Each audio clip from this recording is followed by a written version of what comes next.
Now we've been able to see on the set of the movie Rust, we have now been able to see the scene. Now, this is not the scene in the moment where she was shot, but we saw what happened before lunch, essentially the exact same scene. They were doing a run through of it.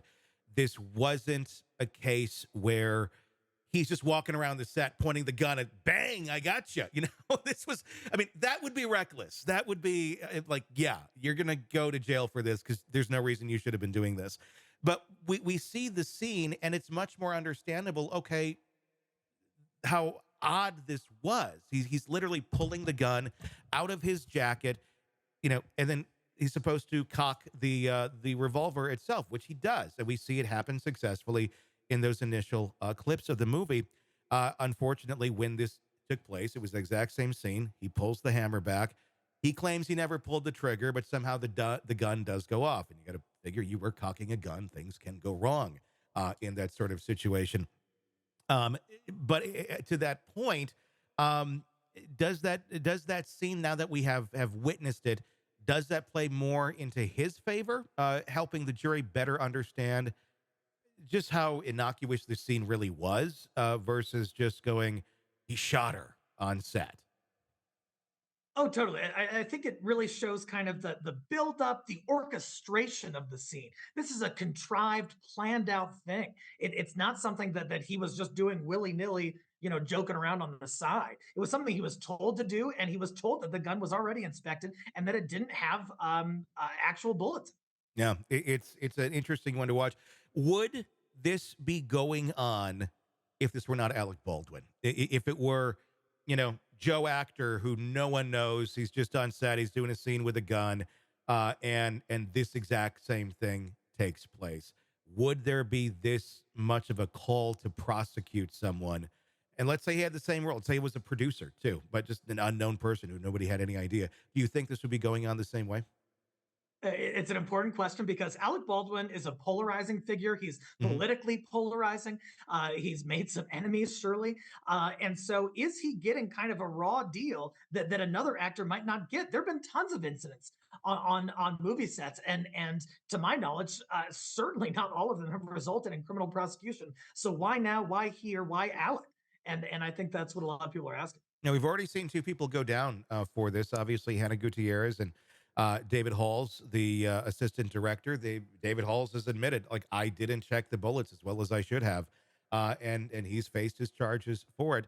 And then we get to Alec. How many need to go down to find, I guess, justice? That's the term we want to throw around. Get justice, and yeah, I mean, there should be justice. Somebody died, but at what point are we just like going over the top here, and anybody and everybody who's around should be getting justice? I would think almost anybody who had anything to do with that weapon, and we still don't know how the bullet got onto set. If we're going to go for everybody, not just, here's a specific few.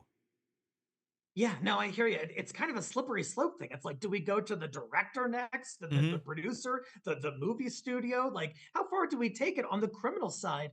I just don't know, and I worry it's a slippery slope that could have negative ramifications for the industry, Hmm. for society, and that's notwithstanding the tragic death that occurred. Yeah, it's not dismissing the death by any means. It's just, how far do we go? This was not intentional. Nobody wanted to kill this woman at all. Something horrible, horrible happened. And that seems to be what it was at the end of the day. We'll see what the jury sees. Let's take a look at from the courtroom. Let's watch some of the opening arguments. This is Erlinda Johnson talking about firearm safety. Let's take a look. But you will see that during this training session, the defendant had somebody or a couple of people filming him while he's running around shooting this gun. You will learn, ladies and gentlemen, or you'll hear during this trial the use of the words prop gun. And you'll learn a prop gun is this real gun. It's not a toy. It's not made of rubber. It's a real gun. You will also see evidence, ladies and gentlemen, that during the days before that fateful October 21st day, the defendant handled this firearm multiple occasions. You will see video footage of the defendant firing this firearm, working perfectly fine. But you'll see evidence, ladies and gentlemen, that each time the defendant handled this firearm, he did not do a safety check with that inexperienced armorer. And you'll hear that the reason he didn't do a safety check is because he didn't want to offend her. The evidence you will see will paint a real-life picture of a real-life workplace where this defendant mishandled this gun. You will see him using this gun as a pointer to point at people, to point at things. You will see him cock the hammer when he's not supposed to cock the hammer. You will see him put his finger on the trigger when his finger's not supposed to be on the trigger. You will hear about numerous breaches of firearm safety with this defendant and this use of this firearm. Thoughts on that opening statement, or part of the opening statement to the jury?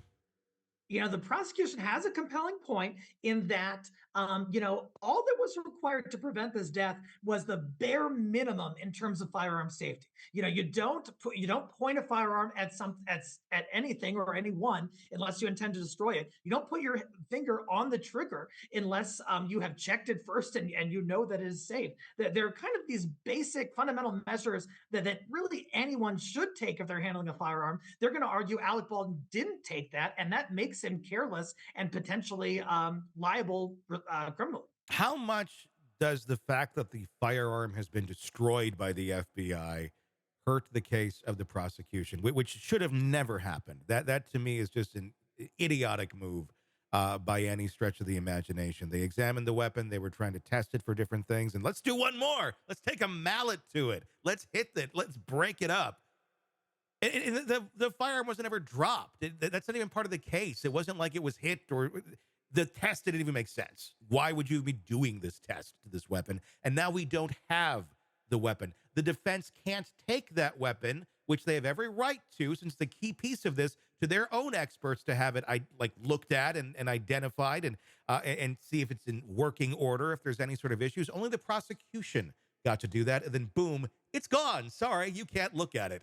That to me seems a little crooked in terms of at least doing this in a fair way.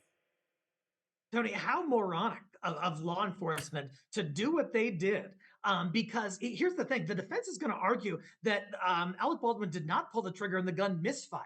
And they have the right to test that firearm, have their own ballistics expert review it, and determine whether a misfire could have occurred. That right was stolen from them by law enforcement when law enforcement made this idiotic move to destroy the weapon to a degree that it can't be tested now. So I think that a lot of jurors might look at that and say, hey, Alec didn't even get a chance to try to test this and establish what he's telling us. And that is just another notch against the prosecution. Yeah, I mean, it just seems like such a bizarre move. Why would you destroy this weapon? I mean, I'm not saying there's a conspiracy, but if you want to say there's a conspiracy and somebody doesn't like Alec Baldwin, the only side that got to test the weapon is the side that's prosecuting him. So they're going to likely come back with information that says, no, this thing did not misfire. It could not misfire.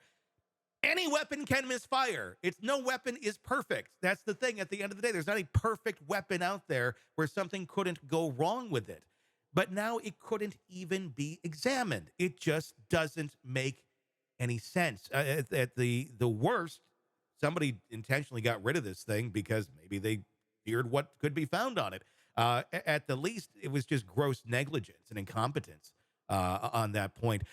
Hey, thanks for checking out the video. Be sure to follow us wherever you download podcasts, and especially Apple Podcasts, where you can get advanced episode and premium content on our premium channel right there. Also, be sure to follow us on social media so you don't miss any breaking updates on the stories that matter to you most. We're on TikTok, X, Instagram, Facebook. Just search Hidden Killers Podcast with Tony Brueski, and you'll find us right there. Again, thanks for watching.